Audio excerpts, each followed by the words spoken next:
Guy the Biden administration droned, was he an aid worker or an ISIS-K operative?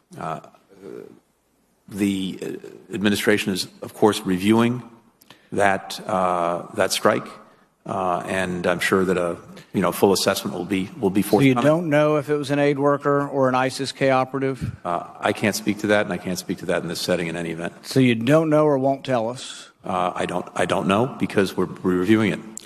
Well, see, you'd think you'd kind of know before you off somebody with a Predator drone whether he's an aid worker or he's an ISIS-K. That was Rand Paul asking a pretty important question to the Secretary of State, who did not have a very good answer. Joining me now to talk about that is, of course, the editor-in-chief of Breitbart, Alex Marlow. Alex, I feel like this story is not exactly getting a lot of play. I suspect I know why. I love my country very much. I also think people should be held accountable for war crimes. Are we comfortable calling it war crimes? We killed an innocent family of 10.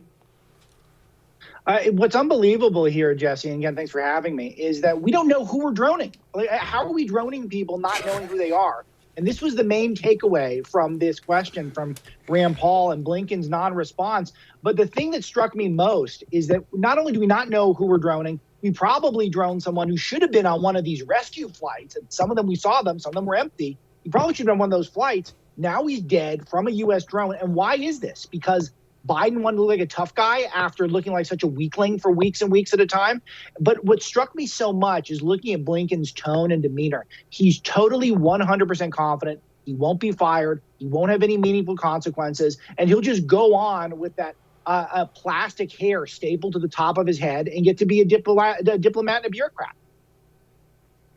Alex, I feel like there has been, it's not as if government really holds itself accountable a lot, but especially in recent years on a macro level, setting aside just the Afghanistan stuff, people feel like there's never accountability for anybody ever. And I feel like that is a really dangerous place to be as a nation when there are two different justice systems. Is that out of line?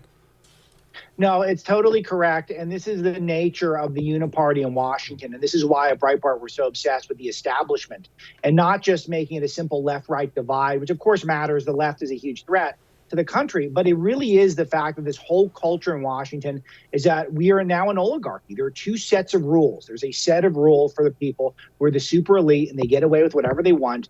I mean, look at the big news today that Mark Milley is having these secret phone calls trying to undermine Trump while Trump is still president.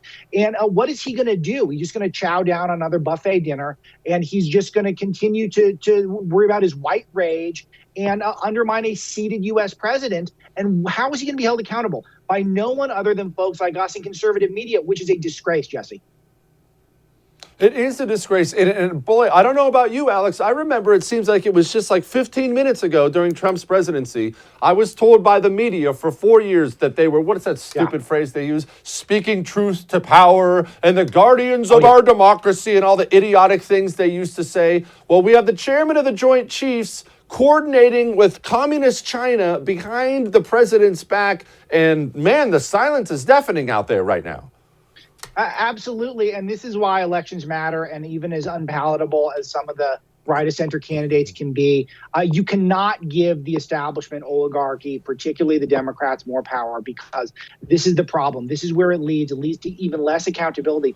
And this is why, Jesse, you start seeing these chants of F. Joe Biden break out at the football stadiums. People are desperate. They don't know what to do. They see the country crumbling before our eyes. And their only recourse is to chant now at football games because they know the elected leaders can literally get away with murder at this point.